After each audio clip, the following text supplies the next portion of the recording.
too. Nervous, very, very dreadfully nervous I had been and am. But why will you say that I'm mad? The disease had sharpened my senses, not destroyed, not dulled them. Above all was the sense of hearing acute. I heard all things in the heaven and in the earth. I heard many things in hell. How then am I mad? Hearken, and observe how healthily, how calmly I can tell you the whole story. It is impossible to say how first the idea entered my brain, but once conceived, it haunted me day and night. Object there was none, passion there was none. I loved the old man. He had never wronged me. He had never given me insult. For his gold I had no desire. I think it was his eye. Yes, it was this. He had the eye of a vulture, a pale blue eye with a film over it. Whenever it fell upon me, my blood ran cold, and so by degrees, very gradually, I made up my mind to take the life of the old man, and thus rid myself of the eye forever. Now this is the point. You fancy me mad. Madmen know nothing. But you should have seen me. You should have seen how wisely I proceeded, with what caution, with what foresight, with what dissimulation I went to work. I was never kinder to the old man than during the whole week before I killed him. And every night, about midnight, I turned the latch of his door and opened it. Oh, so gently.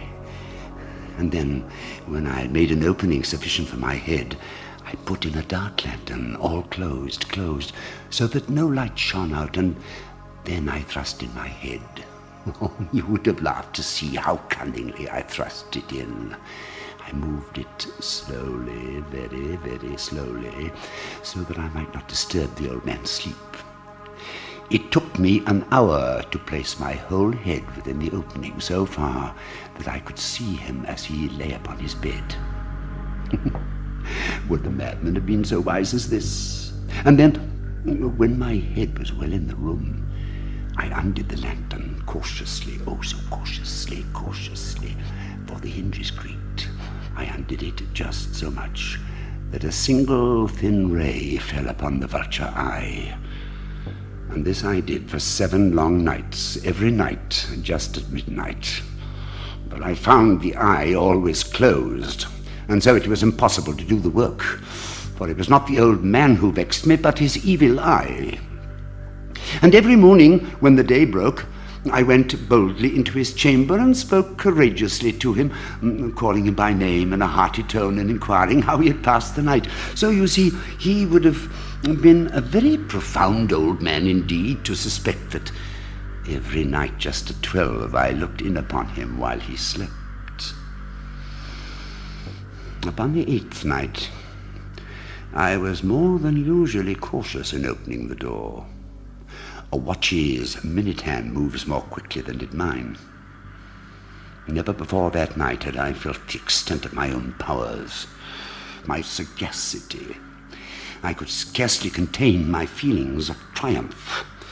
To think that there I was, opening the door little by little, and he not even to dream of my secret deeds or thoughts. I fairly chuckled at the idea, and perhaps he heard me, for he moved on the bed suddenly, as if startled. Now you may think that I drew back, but no. His room was as black as pitch, with the thick darkness, for the shutters were close fastened for fear of robbers. And so I knew that he could not see the opening of the door, and I kept pushing it on steadily. I had my head in and was about to open the lantern when my thumb slipped upon the tin fastening, and the old man sprang up in the bed, crying out, "Who's there?" I kept quite still and said nothing. For a whole hour I did not move a muscle, and in the meantime I did not hear him lie down. He was still sitting up in the bed listening, just as I have done, night after night, hearkening to the death watches in the wall. Presently I heard a slight groan, and I knew it was the groan of mortal terror. It was not a groan of pain or of grief. Oh, no, no, no. It was the low, stifled sound that arises from the bottom of the soul when overcharged with awe. I knew that sound well. Many a night, just at midnight, when all the world slept, it has welled up from my own bosom, deepening with its dreadful echo the terrors that distracted me. I say I knew it well. I knew what the old man felt. I pitied him, although I chuckled at heart. I knew that he had been lying awake ever since the first slight noise, when he had turned in bed. His fears had been ever since growing upon him. He had been trying to fancy them causeless, but could not. He had been saying to himself, it's nothing but the wind in the chimney, it's only a mouse crossing the floor, or it's merely a cricket which has made a single chirp. Yes, he had been trying to comfort himself with these suppositions, but he had found all in vain. All in vain, because death, in approaching him, had stalked with his black shadow before him and enveloped the victim. And it was the mournful influence of the unperceived shadow that caused him to feel, although he neither saw nor heard, to feel the presence of my head within the room. When I waited a long time very patiently without hearing him lie down, I resolved to open a very little crevice in the lantern. So I opened it. You cannot imagine how stealthily, until at length a single dim ray, like the thread of the spider, shot from out the crevice and full upon the vulture eye. It was open, wide open, and I grew furious as I gazed upon it. I saw it with perfect distinctness, all a dull blue, with a hideous veil over it that chilled the very marrow of my bones. But I could see nothing else of the old man's face or person, for I had directed the ray, as if by instinct, precisely upon the damned spot. And now, have I not told you that what you mistake for madness is but over-acuteness of the senses? Now, I say, there came to my ears a low, dull, quick sound, such as a watch makes when enveloped in cotton. I knew that sound well, too. It was the beating of the old man's heart.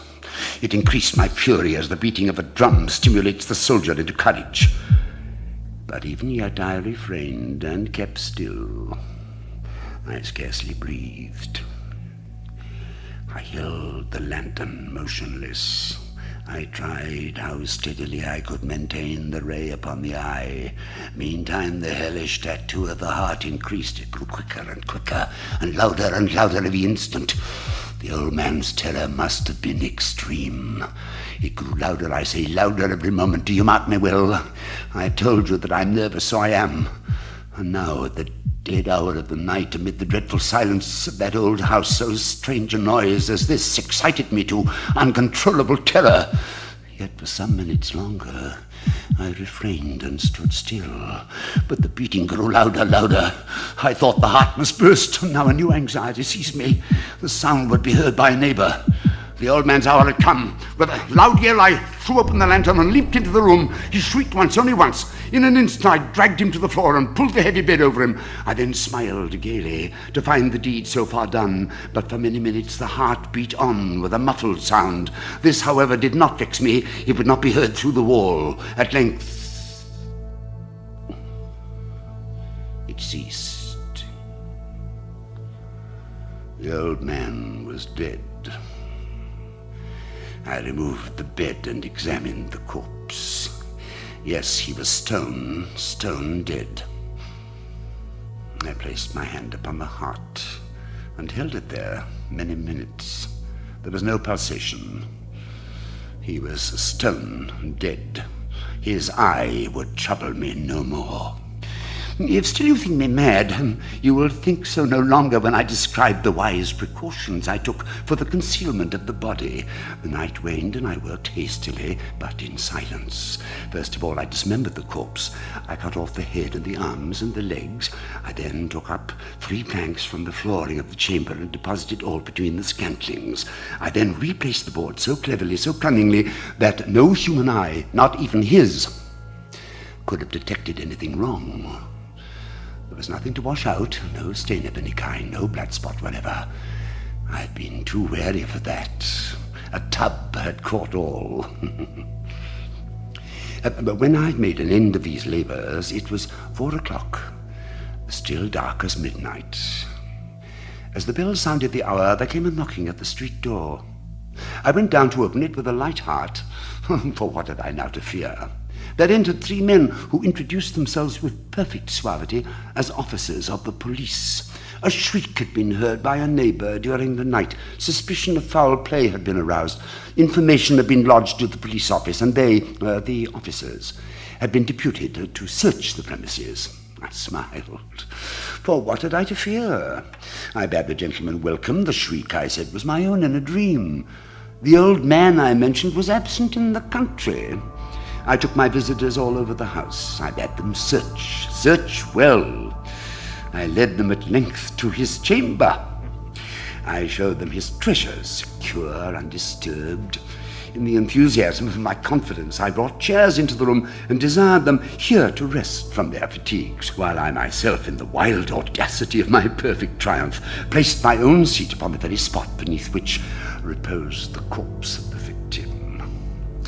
The officers were satisfied. My manner had convinced them. I was singularly at ease. They sat, and while I answered cheerily, they chatted of familiar things. But ere long, I felt myself getting pale and wished them gone. My head ached, and I fancied a ringing in my ears, but still they sat and still chatted. The ringing became more distinct. It continued and became more distinct. I talked more freely to get rid of the feeling, but it continued and gained definitiveness, until at length I found that the noise was not within my ears. No doubt I now grew very pale, but I talked more fluently and with a heightened voice. Yet the sound increased. And what could I do? It was a low, dull, quick sound, much such a sound as a watch makes when enveloped in cotton. I gasped for breath, and yet the officers heard it not. I talked more quickly, more vehemently, but the noise steadily increased. I arose and argued about trifles in a high key, and with violent gesticulations, but the noise steadily increased. Why would they not be gone? I paced the floor to and fro with heavy strides, as if excited to fury by the observation of the men, but the noise steadily increased. Oh, God! What could I do? I foamed, I raved, I swore. I swung the chair upon which I had been sitting and grated it upon the boards. But the noise arose over all and continually increased. It grew louder, louder, louder, and still the men chatted pleasantly and smiled. Was it possible they heard not? Almighty God, no. They heard, they suspected, they knew. They were making a mockery of my horror. This I thought, and this I think. But anything was better than this agony. Anything was more tolerable than this derision. I could bear those hypocritical smiles no longer. I felt that I must scream or die, and now again, hark, louder, louder, louder, louder. Villains, I shrieked. Dissemble no more. I admit the deed. Tear up the planks. Here. It is the beating of his hideous heart.